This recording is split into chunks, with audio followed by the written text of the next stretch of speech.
Machi is the first Machi, the first so-called witch of the Mapuche region in Puelnapu. Puelnapu is a mountain in the Patagonia region in Argentina. Back in the 60s, the Argentinian military came into the village and burned every single medicine woman. 12 medicine women were burned in the 60s, not in the 1600s, in 1960s. Machi Betiana is the first medicine woman that was born under Mapuche leadership in the Puelnapu region. She has a 3-month-old baby and is currently imprisoned with her baby. Her family doesn't know where she is because the Argentinian military continues to take her from one prison to the next. That is why we say Machi Betiana. Now, another liberation process that is being waged right now, it is not only the Zapatistas that are doing it, it is countless communities across the whole of Abya Yala, which is the true name of that great continent of ours. It is not Latin America. We do not name ourselves after the man who created the map so that we could be exploited. We name ourselves after the original Guna name, which means the land of fertile blood, the land of fertile people, the land of fertile fruit. In Abya Yala right now, there are countless indigenous, local, community, grassroots, peasant struggles for self-determination. Countless because, and I say countless, because hasn't been a single university that has tried to systematize exactly where they are and what they are fighting for. Because if universities like SOA did that, they would realize that all of those struggles are the same struggle. And again, today celebrates Indigenous Resistance Day. That is the day, the very first day in which Christopher Columbus reached the Taino People's Islands, or Haiti. But truly, what this day represents is that Indigenous peoples, not only in Abya Yala, but across Africa, across Asia, across Oceania, those struggles for self-determination continue to be waged to this day. And I would like to name some of them right now that are happening in Abya Yala. Proceso de Liberación de la Madre Tierra, the process of liberation of Mother Earth, is a process led by the Nasa peoples of the southern Colombia and Cauca. The Nasa people right now, they call it the process of liberation of Mother Earth because they understand that their liberation as a people can only come from the ecological restoration of their lands that have been taken away from them. Since the colonization process, the Nasa people lost all of their lands, specifically to landowners that were Spanish, and then their Criollo descendants who co-opted the independence movement and by doing that, then made Colombia into a farm for foreign companies. Since then, the Nasa people, from 7 years ago, the Nasa people have liberated 17,000 hectares of sugarcane plantation. A sugarcane plantation that belongs to a Spanish company who makes around 10 billion in profit a year from these lands. Now, the process of liberation of Mother Earth right now continues to be faced with paramilitary violence by narco forces and importantly by the Colombian state. Now, I would like to say, if we can say a greeting to the Nasa people. Nasa vive, vive! Nasa vive, vive! Thank you. Now, the Nasa people are also part of the Council of Indigenous Peoples of the Cauca. The Creek, as they are called, they have their own autonomous university. It's called the Autonomous Intercultural University of the Creek. It is a university that seeks to create political knowledge that is specific and culturally appropriate ways of understanding political advocacy, but also legal frameworks. What is the law of origin that Indigenous people in the south of Colombia have, and what is the law of above, and what is the law of the colonizers, from which some advocacy must take place in order to be able to preserve the integrity of culture and the integrity of land. Lastly, I would like to talk about as well the Gona Windua. The Gona Windua is a Council of Indigenous Elders in Northern Colombia and the Sierra Nevada. And through those processes of establishing language schools, they continue to create their autonomy and continue to build their autonomy, not because it's okay and not because they're allowed to have their culture, but because having their culture is their resistance, and because without their resistance there is no life. Because without that resistance and without the front lines that have been able to hold that line for generations, that's why we're here. That's why we still have a livable earth.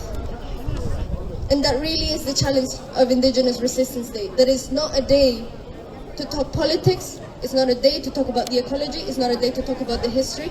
It's really a day to understand why we're here. And what I said at the beginning, we didn't come to this earth to be comfortable, we came to this earth to truly honor our ancestors. And the Day of Indigenous Resistance needs to mean something to that. And that is really a call to action. Now, all of those processes that I have spoken about Indigenous resistance that are in the past 5 years, all of those processes are building on centuries of heroes and sheroes who have continued in the face of repression, in the face of violence, in the face of murder and active genocide. They have continued to fight in armed struggle against the hegemony of what is neocolonialism today. So Manuel Quintín Lamé, he was a general of the Nasa people as well in southern Colombia, and from him he created one of the first armed guerrillas in the continent. Then there was, of course, Lautaro, who actively created the conditions for independence in Peru and Bolivia, an independence that was again then co-opted by the liberality of the establishment embodied by the criollos, the white descendants. And lastly, I would like to give thanks and bring into the circle the ancestor Bencos Bioco. He was a prince from Guinea-Bissau whose struggle and under whose leadership the first free territory in the whole of Abya Yala was created under him. He was a prince from Guinea-Bissau, and I would like to specifically talk about him because as a historical figure, he is the one that represents an independence of Colombia that is truly able to answer to the needs of self-determination of the people, not to the monarchical musings of Simón Bolívar. And importantly, him as a person recognizes the interconnectedness between Abya Yala as a continent and the African continent. Because without one, you cannot have the other. Now, the last thing I would like to say is that this day in Spain right now is being celebrated as the National Day of Celebration. Today is Hispanic, the Day of Hispanicness. Today is the day that was chosen by the Spanish colonizers to celebrate their nationhood. Now that is truly what we're talking about here, of what Europe means and what Europe comes to represent. The nationhood of Spain is built on genocide. The nationhood of England is the same. The nationhood of Belgium is the same. The nationhood of France is the same. Now, I would really like to make a point of that because the Day of Hispanicness only came to be in 1937. Another thing that came to be in 1937 was Franco. So the roads of fascism are built on the roads of imperialism. The imperial consciousness is always awakened by fascism to continue to drive the white supremacist violence, because that fascism is merely an extension of that. It is an acceleration of that. And I really want to make that point clear for us to be truly conscious that the rise of fascism, we cannot talk about the rise of fascism as if something that's coming out of the whatever. It really is an imperial project, and I hope that that's something that can be emphasized today of all days. Now, the last thing that I'm going to say is that I know I just gave a lot of dates, but these aren't things to be learned in a room. This whole process, this whole week, the reason why this week is built around today is because these are not things to be learned in a classroom. These are things to be learned tangibly in action. through dialogue. And this is why we have created this is why a whole program has been created right here throughout this week for people to come and learn directly, but importantly for people to actively enter into accountability with all of these processes, because the reality of the situation is that we find ourselves in a pivotal moment of history, and it is really up to every person to agree to take on that purpose or to turn around and go to that party, to the other party where you're gonna have fun and everyone's gonna be really nice and no one's gonna really think about the fact that we have no land, about the fact that we cannot grow our own food, about the fact that if the landlord chooses to kick us out, we need to go, about the fact that healthcare in this country doesn't exist anymore, about the fact that most communities in this country are completely shattered, about the fact that the only happiness that the majority of people find comes through scrolling through Instagram and coming across a cat picture. And I am sorry, but today on Indigenous Resistance Day, I say that that is not what my ancestors fought for. That is not what my grandfather fought for. And I hope that you know that your ancestors didn't fight for that either. They didn't fight for that vacuous life that cannot be held, that cannot be compared to the life of meaning of these ancestors, to the life of struggle of these ancestors, to the life of honor that they lived. So today, as ecosystems are collapsing and there's a recession and nuclear war, we need to know that there is a resistance happening, and we need to be able to point to it clearly and directly. These are the people. That is the name. Machi Betiana. Thank you very much, and please stay on. We're going to have another session.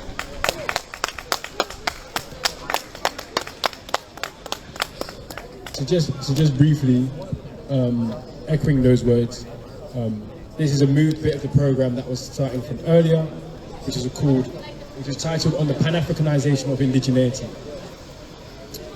And this is a Sankofa Kumba inaugural lecture, which is a Pan-African community global education complex, and a way for us to actually start thinking about how we build together the vision and the concrete strategies about the world that we're building. Now, what is the Pan-Afrikanisation of Indigeneity? This is a concrete conversation about the disrepair and the acts of reparations that communities are involved in winning a liberation struggle that repairs the historical harm to us as a people. And this is relevant to why we're here today at the Walter Rodney Freedom Square, because we're here at the School of Oriental and African Studies, a university that was set up in 1916 with the explicit aim of training colonial officers to go to our parts of the world, fuck up our lands, and continue to reap the benefits. Now that is the case still to this day, with SOAS alumni numbering and naming, many people who are heads of puppet regimes, heads of governments, and if you type in SOAS alumni, these are the people that they actually celebrate. The people they don't celebrate are people like our brother Fahad Shah, who was a Kashmiri student who studied here and is currently sitting in prison in Kashmir. And when we brought a picture of him through SOAS yesterday, we were chased by security and told that that image shouldn't be shown. So there's a violent history that has to be unearthed. And we as a peoples are unearthing that history as a part of repairing our journey to contribute to a world of repair, as all peoples build power for their own struggles.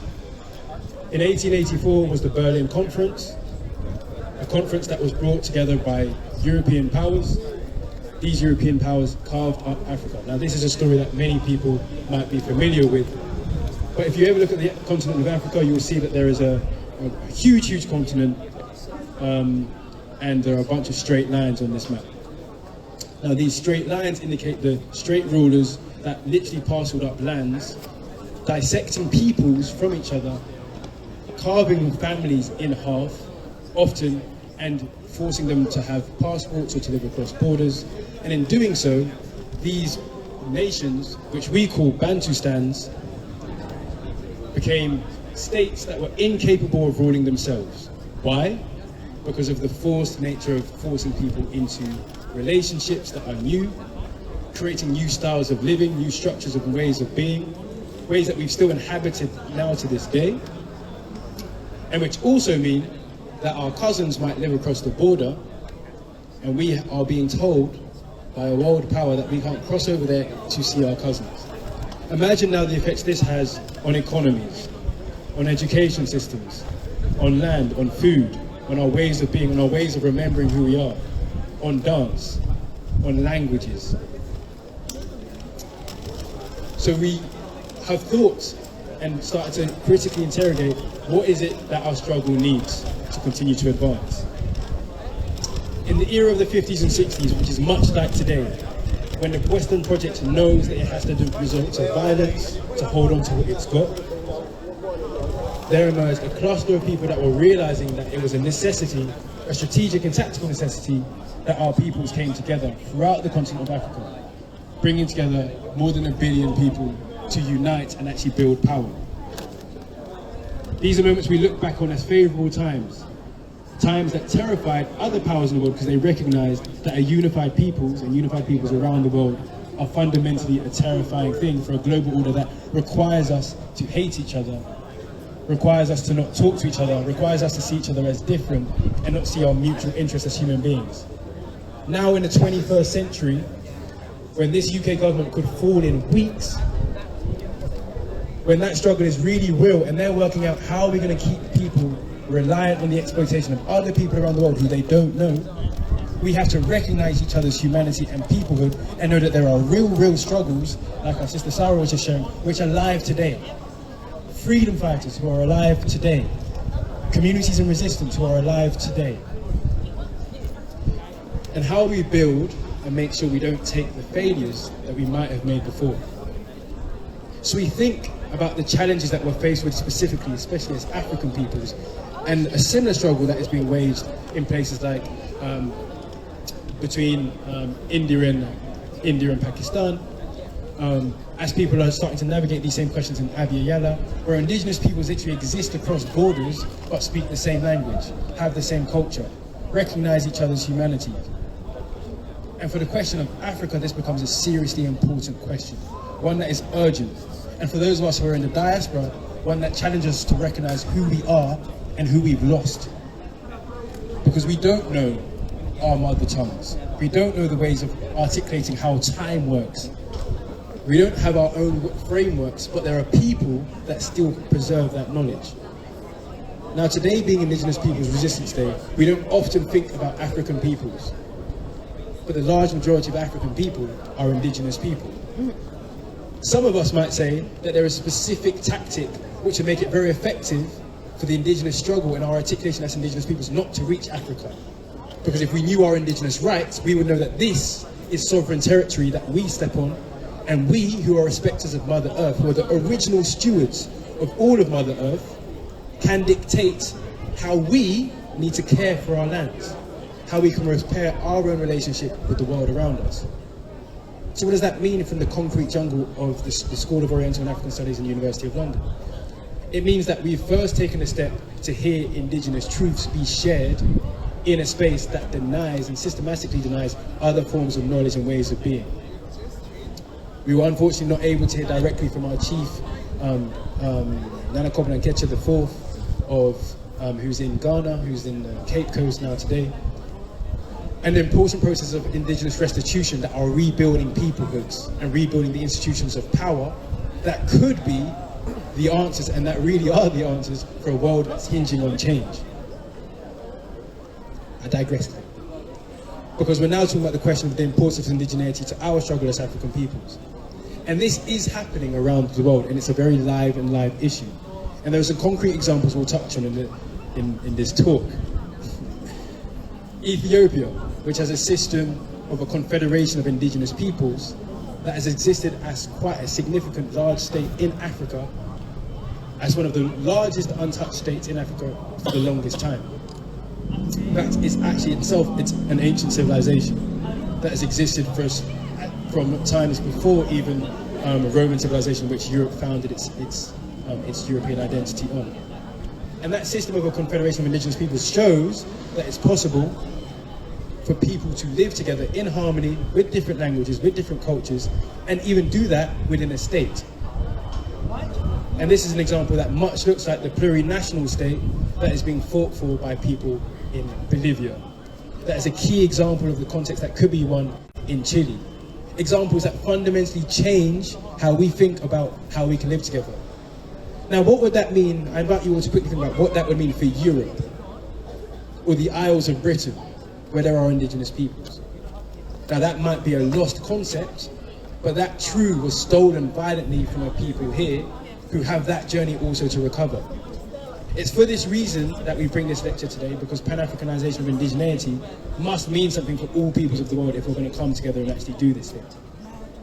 Now, right now, the Betoa Nation, which is an indigenous community who speak Ewe in the eastern region of Ghana, actually span Ghana and Togo, spanning the illegal border that was drawn by European powers, and who have been resisting that border by ignoring the rules that have been imposed on them in order to regain our right to free travel, regain our right to we talk sometimes about a future without borders. Now, that work is being done because people are flat out saying, no, these rules do not apply to us.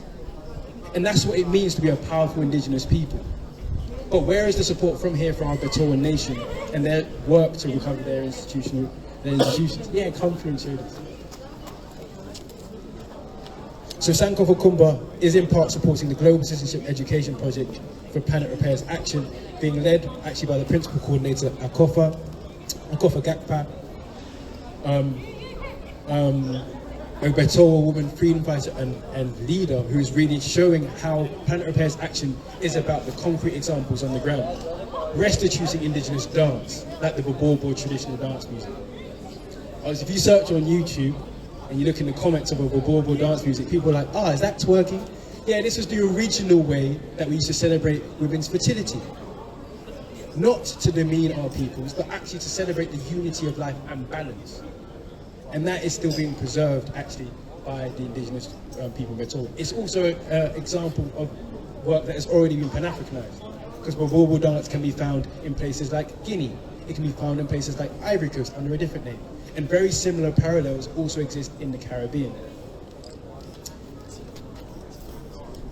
Their work spanning Ghana and Togo is the sort of examples we can be focusing on as what happens when we actually defend indigenous people's rights and their rights to sovereignty and self-determination, which means their rights to say no to the colonial imposition of borders on their lands. Many of these symbols also include into traditional Ewe and Betoa symbols, which I actually don't know what they mean. But there's a journey here even for us in the diaspora to reconnect and understand what these symbols mean, because these are our ways of learning, our ways of sharing knowledge, our forms of language. And if we return to these and start to communicate to ourselves in these ways and exchange this knowledge as our forms of power across indigenous peoples, then we have a chance not only of removing these borders, but liberating territory for the emancipation of all of Africa. This becomes the model that we look at for how the Akan community, which is another indigenous community in Ghana, if you think of examples like the Ashanti kingdom, which is really a popular example of the Akan peoples, is a peoples that have been forcibly spread around the world. The word diaspora literally means scattered, and that is it's important that we remember that, because you think about the violence that happens when people are forcibly scattered around the world. And an Akan group exists in many formats who are also fighting for liberation wherever we go. And that example is the very live example in Jamaica now today of the cockpit country Maroons. Now the Maroons have been popularized figures in our struggle as peoples who, when they were taken away from our Mother Earth, fought to liberate territories for a degree of sovereignty that returns themselves to knowing who we are to be on our own and be our peoples, and interacts to the world on our terms. The cockpit country Maroons are actively in a struggle against the neo-colonial machine, being imposed by, again, the illegitimate governments that are being propped up by the West, that support a neoliberal agenda that is forcing itself to be part of a global society. Now, the Maroons have organised to liberate this territory for the last 3 centuries, when enslaved Africans escaped, denoted that took territory that they could run for themselves, and self-governed. And it's important that we think about this, because when we say things like self-determination, which is a right, we don't think about what that actually implies. How do you determine yourself as a people? How do you govern yourself? Complex systems of coming together and really having serious conversations about how do we organise for change? How do you build these systems? And Indigenous principles are one of the tools that the Maroons have insisted on using in order to provide their grounds for sovereignty. And they trace that heritage back to their Akan descendants who first were forcibly taken from Africa. Now, the Pan-Afrikanisation of Indigeneity calls for the Maroon people in corporate country to be reconnected, as is their right, with Mama Africa, to their homelands in the Akan places of where the Akan people are in modern day, well, not just Ghana, actually, Ivory Coast, and spanning sub-Saharan West Africa. Now, this isn't just a vision of what's possible. This is actually being done in the work to actually start to build dialogue between, the Maroon government, because they have their own government, with ordinary grassroots communities and the Akan peoples and chiefs and those institutions in Ghana. We can see that in actual practice, the concrete fight to win this war against our peoples, to liberate ourselves from these logics, and to take back our lands and our power is happening. The question for our audience and for spaces outside of this struggle is, what does this mean for us? Because this is an active struggle which we need to be supporting, so that we know where we're going back to when we need to rematriate and return as things get worse, and our time here and our access to resources which have been pillaged from us are being increasingly more and more systematically denied, with the repressive reactionary violence that requires. The concrete example being the calling of security for us to actually come here throughout this week and have real decolonised liberation education that involves not just members of the School of Oriental and African Studies, but the wider world, the international community, grassroots communities who have actually called this week, through the Majority World International Solidarity Coordinating Council of Communities of Resistance, to engage with a wider network of people that know that now is the time for us to come together as Communities of Resistance International. So we wanted to introduce this concept of the Pan-Afrikanisation of Indigeneity, because we know in the traditions of Sankofa, which means to go back and fetch what we have lost. It's the symbol of the bird who is dropped to their egg, but whose feet always face forward towards the future, but pays close attention to our history. That's one of the really important philosophies of how we're going to go forward. Because we haven't won yet, which is why we're still here, which is why we're still in Babylon. It still exists at the expense of our people. And we're still crimes on a daily basis in the school classroom, in our communities, on the streets. The violence of the concrete jungles, like the places that we're forced to exist in, which aren't capable of sustaining life or defending a just peace, are still the reality for the vast majority of people around the world. So we haven't won yet. And we have to find ways to strive forward, building on our ancestors' legacies, to start winning in these concrete strategies. Where we have not yet won is where we forced ourselves, and this is what many governments, especially in Africa, are still complicit in holding up this sham, which is to say, we are the nation state of XYZ, in the borders that have been mandated by France. In what way does a sovereign people still think that they owe debt to countries in the global north who raped and pillaged those resources from us? There are movements now today that are being popularized, like, about cancelling debt, about, we need to cancel climate debt. That's not a conversation for a sovereign peoples who will never, ever pay that debt, because it's not a debt that we see and it's not legitimate. And when we move in that way, when these debts, we refuse to pay these debts, and we pay attention to where we should actually be putting our resources, we can focus on regenerating our communities and building powerful communities of resistance that are interconnected, that know each other's struggles, and we do those types of procedures together. Because we aren't the only ones that are forcibly being indebted to a system of global financial capitalism. And and white supremacist hegemony. No, that's the realities of students who are being told now today that you're going to have to pay this debt off for an education which you have a right to, which isn't even effective for the world that we're going into. So we ask our development studies students, if the war really does kick off here in this part of the world tomorrow, how are you going to farm for food? How are you going to feed yourself? Is your development studies course teaching you how to do that? Is your media course telling you how to speak the truth? Is it even connecting you with the realities that the vast majority of the world actually live in?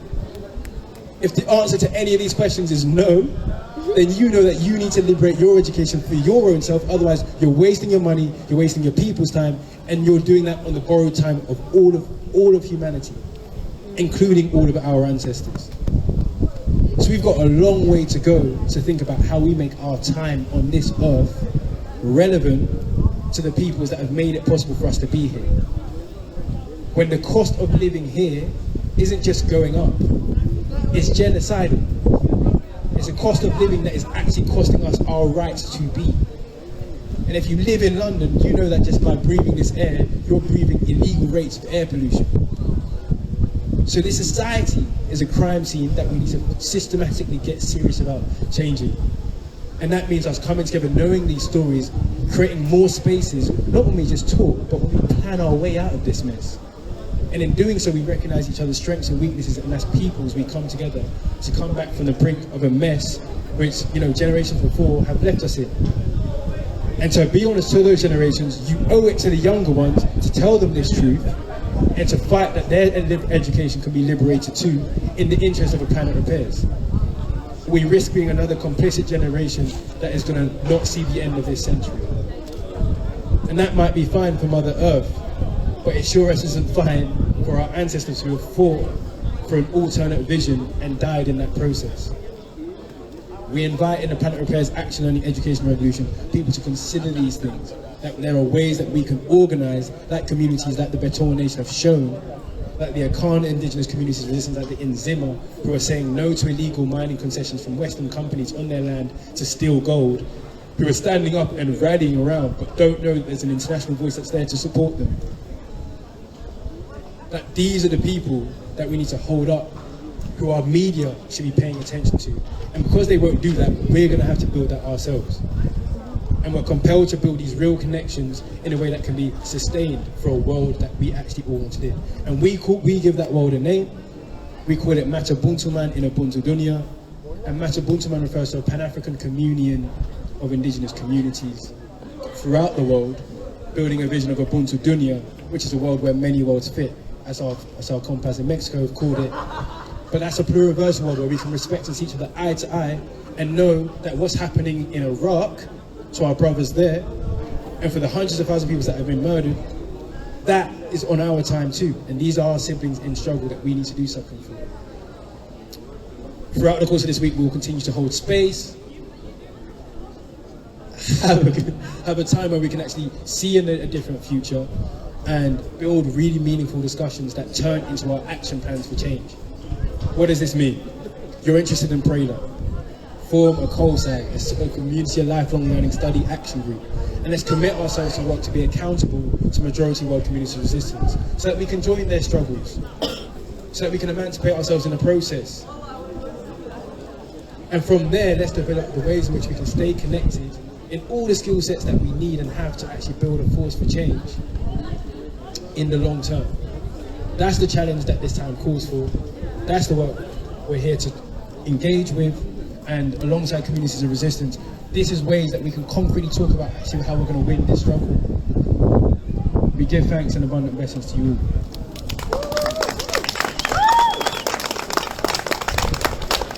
So we're probably going to ramp up music again. And yeah, we're here all week. There's programs down on the table. There's PRALA booklets, which have been, people have sweated over to see what other communities are doing. And yeah, what does it make you feel? How does it make you feel? What can we do? Come over to the tent where we'll be having discussions. Let's liberate this territory and know that this is actually meaningful to our time here, because we can learn outside of the classroom in different spaces. Come get in the tent, come see the space for yourself, paint, like This is territory that should be ours. I mean, I'm not a student, but as students of life, right? This should be space that should be ours. And who can say no to that when we make it what it needs to be for us? That's the challenge, and that's what Walter Rodney Freedom Square is challenging you all to. But again, give thanks, welcome together, say hello to who each other are, get to know each other, because we need community to build this.